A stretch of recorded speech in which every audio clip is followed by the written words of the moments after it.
अस्सलाम वालेकुम दोस्तों, मैं अमजद अली शाह बज़्म जानी उर्दू अदब की तरफ से अपने दोस्त प्यारे अजीज दोस्त खुरम बखा की किताब कलीचे के साथ खुरम ने एक हिम्मत की है और उन्होंने छोटी छोटी तोहमात और छोटी छोटी मसाइल उन चीज़ों को डिस्कस किया है जिस पे हम बात नहीं करते, जिससे हमारा मजहब खतरे में आ जाता है, जिन पे बात करने से हमारा ईमान पे फर्क पड़ जाता है।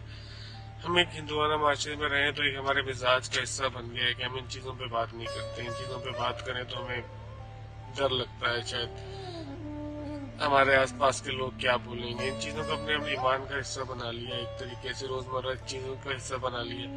खुरम ने इन कलीशों को तोड़ने के लिए किताब लिखी है कलीशे, और खुरम ने बहुत जुर्रत की है। बहुत छोटी छोटी चीज़ों, बहुत ऐसे मसाइल जिनको सुन के आप चौंकेंगे, लेकिन जब आप उन पर गौर करेंगे तो आपका अंदाजा होगा कि कलीशे टूटने चाहिए। इन कलीशों को तोड़ने के लिए खुरम के कलीशे पढ़ना बहुत ज़रूरी है, जो हमारे जहनों को खोले। बहुत छोटी छोटी चीज़ों पर हम गौर करना शुरू करें जिनमें हम नहीं करते, जिनमें हमें लगता है कि अब उन पर बात की तो पता नहीं क्या होगा, हमारे लिए कुछ मसाइल पैदा हो जाएंगे। और हम बहुत जल्द इस किताब को बज़्म जनाने उर्दू अदब के प्लेटफॉर्म से ऑनलाइन भी लॉन्च करने जा रहे हैं, और ये पहली अफसानों की किताब होगी जिसे इतना भरपूर पैमाने पर ऑनलाइन तरीके से लॉन्च किया जाएगा। तो आप तमाम दोस्तों से दरख्वास्त है कि इस किताब को पढ़ें, खुरम की हौसला अफजाई करें, हम सबकी हौसला अफजाई करें, और ऐसी छोटी छोटी हिम्मतें हम सबको करनी होंगी। रवायती कहानियों से, रवायती चीजों से बाहर निकलना होगा। खुरम को बहुत बहुत मुबारकबाद।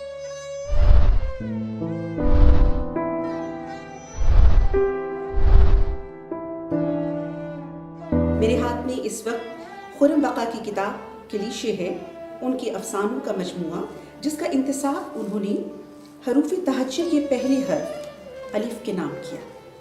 खुरम बका ने ये किताब क्यों लिखी? खुरम बका ने ये किताब क्यों लिखी? चलिए उन्हीं की ज़बानी आपको सुनाती हूँ। मैंने ये किताब क्यों लिखी, बल्कि इससे पहले सवाल ये उठता है कि मैं लिखता क्यों हूँ।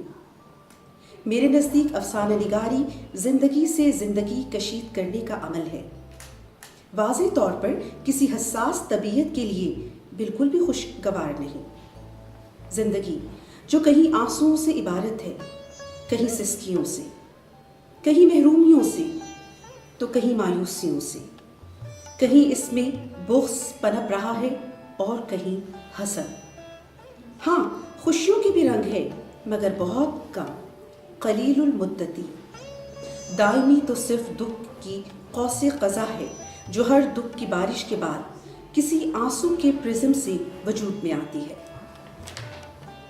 कहानीकार तो मैं भी हूँ, कम से कम इस किताब की हद तक ज़रूर हूँ। मैं अपनी तख्लीक किए किरदारों के साथ जीता हूँ, उनकी मजबूरियों पर आंसू बहाता हूँ, उनकी बेबसी पर दिल महसूस करके रह जाता हूँ, उनकी भूख अपने मैदे में महसूस करता हूँ, उनके दर्द पर बिलबिलाता हूँ। चोट लगने पर आह की आवाज़ मेरी भी निकलती है। जब कोई बेबस और लाचार माँ इस माशरे की बेहिसी का शिकार होकर खुदकुशी करती है, तो मेरा भी एक हिस्सा साथ में मर जाता है। जब कोई बाप अपने उधड़े हुए बेटे की लाश पर मट्टी की रिदा डालता है, तो मेरा भी कुछ हिस्सा इस मट्टी की इज्जत में आ जाता है। ये जानते हुए भी कि लाश बनने से कबल उसने खुद को बारूद से उड़ाकर चश्मे ज़दन में सैकड़ों मासूमों को लुक़्मा अजल बना दिया। मगर उस बाप के दिल से निकलती आवाज़, उसकी आंखों से बरसती उदासी और उसके वीरान चेहरे पर कायम मुसलसल दर्द की कैफियत मैं कैसे नज़रअंदाज करूं? मैं बेनियाज नहीं रह सकता अपने किरदारों से। ये सिर्फ शान रबूबियत है। मेरे किरदार आपको रोते हुए नजर आएंगे, मजबूर भी होंगे, खुद गर्ज भी होंगे, अपने मफाद के लिए दूसरों को धोखा भी देंगे, खुदा को भी इसलिए मानेंगे कि वो उनकी किसी ज़रूरत का पालनहार है। ये वो है जो मैंने अपने इर्द गिर्द देखा, कशीद किया, और यही बगैर किसी मीठे में लपेटे आपको दिखा रहा हूँ। अगर इसको पढ़कर आप दुखी होते हैं तो मुझे कोसने या बुरा भला कहने से बेहतर है।